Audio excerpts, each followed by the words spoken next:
তো পিতার কোন কোন সম্পত্তির উপর মহিলারা দাবি করতে পারে না, অর্থাৎ একজন বিবাহিত বা অবিবাহিত মহিলা বা কন্যা সন্তানরা পিতার কোন কোন সম্পত্তি তারা পায় না, এবং তা নিয়ে সুপ্রিম কোর্ট এবং হাইকোর্টের রায় কি বলা হয়েছে অবশ্যই সেটাও জানাবো।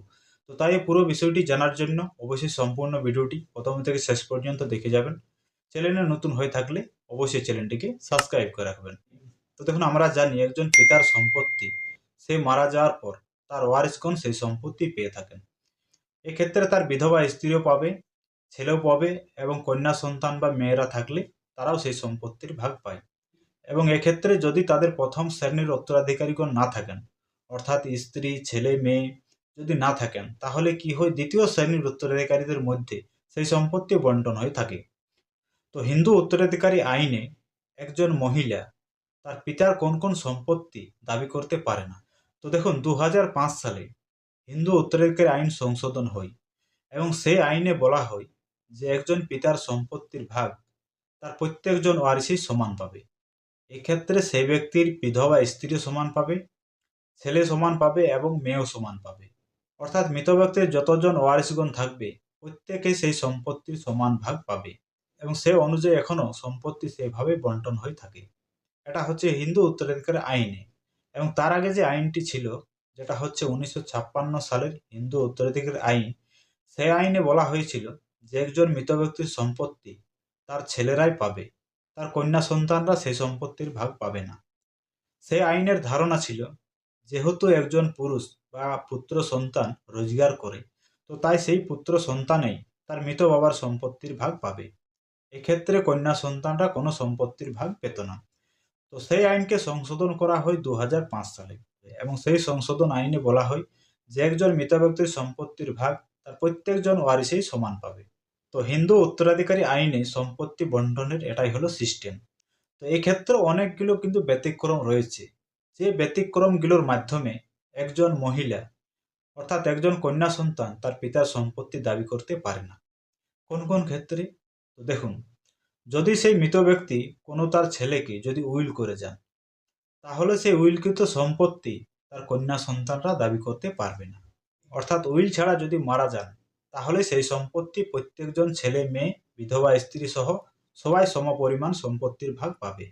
আর যদি কোনো ছেলেকে উইল করে যান, বা যদি কোনো কন্যা সন্তানকে উইল করে যান, তাহলে সেই উইলকৃত সম্পত্তি অন্য কোনো ওয়ারিশরা সেই সম্পত্তি দাবি করতে পারবে না।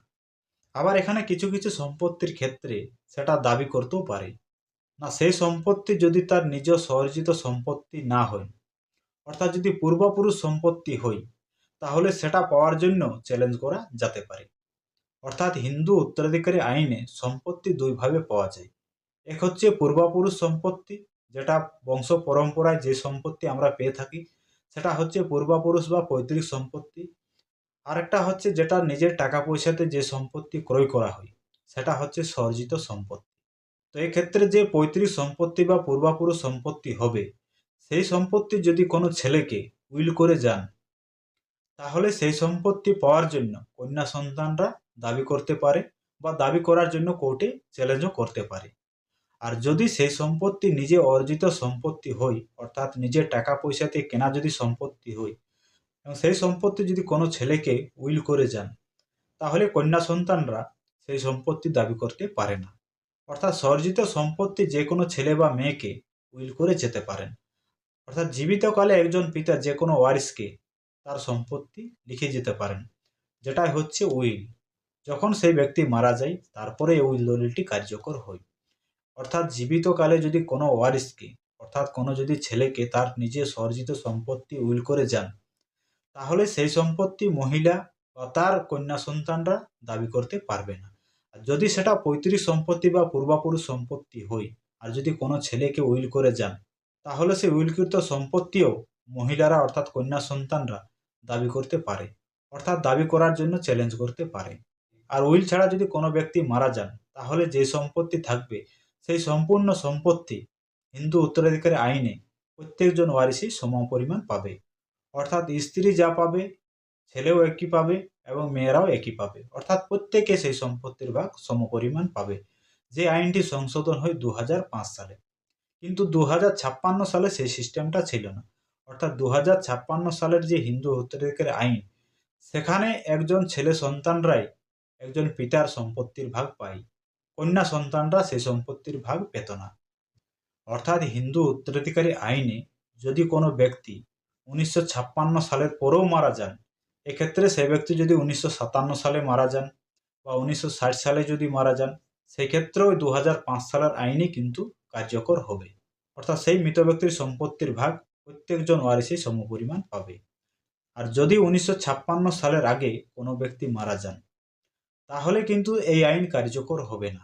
অর্থাৎ 2005 সালে যে সংশোধিত আইনটি হয়েছে, সেই আইনে যে একজন মৃত ব্যক্তির সম্পত্তির ভাগ হিন্দু উত্তরাধিকারী আইনে সমপরিমাণ পাওয়ার যে সিস্টেম, সেই সিস্টেম কিন্তু চলবে না।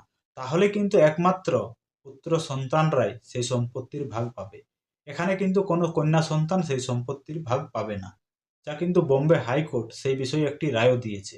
সেই রায়ের কপিটি আপনারাকে দেখাচ্ছি। যে মামলার রায়টি দিয়েছেন 12/11/2024-এ, দেখুন সেই রায়ের কপিটি। অর্থাৎ সেই মামলাটি হয়েছিল না 1952 সালে একজন ব্যক্তি মারা যান এবং সেই ব্যক্তি মারা যাওয়ার পর যে কন্যা সন্তানরা ছিল সেই সম্পত্তি দাবি করেছিলেন। যে মামলার রায় সেই কন্যা সন্তানদের বিপক্ষে রায়টি দেওয়া হয়েছে এবং সেই রায়ের কপিটি দেখুন। আপনারা যদি ভালোভাবে পড়েন তাহলে পুরো বিষয়টি বুঝতে পারবেন। অর্থাৎ হিন্দু উত্তরাধিকারী আইনে কোনো ব্যক্তি যদি 1956 সালের আগে মারা যান, তাহলে সেই সম্পত্তি একমাত্র তার পুত্র সন্তানরাই পাবে, তার কন্যা সন্তানরা সেই সম্পত্তির ভাগ পায় না। তারপর সেই 1956 সালের আইনটি সংশোধন হয় 2005 সালে এবং সেই আইনটি এখনো বর্তমানে কার্যকর রয়েছে। অর্থাৎ একজন ব্যক্তি মারা গেলে তার ছেলে, তার মেয়ে এবং বিধবা স্ত্রী অর্থাৎ প্রত্যেকজন ওয়ারিশেই সম্পত্তির ভাগ সমপরিমাণ পায়। কিন্তু কিছু কিছু সম্পত্তি রয়েছে যে সম্পত্তি মহিলারা কিন্তু দাবি করতে পারে না, যেটাই কিন্তু আজকের এই ভিডিওতে আপনারাকে জানালাম। আশা করি বিষয়টি আপনারা বুঝতে পেরেছেন। সমস্যা থাকলে অবশ্যই মতামত কমেন্ট সেকশনে কমেন্ট করে জানাবেন। ভিডিও ভালো লাগলে একটা লাইক করবেন, চ্যানেলে নতুন হয়ে থাকলে। পরবর্তী ধরনের জমি সংক্রান্ত ভিডিও দেখার জন্য অবশ্যই চ্যানেলটিকে সাবস্ক্রাইব করে রাখবেন।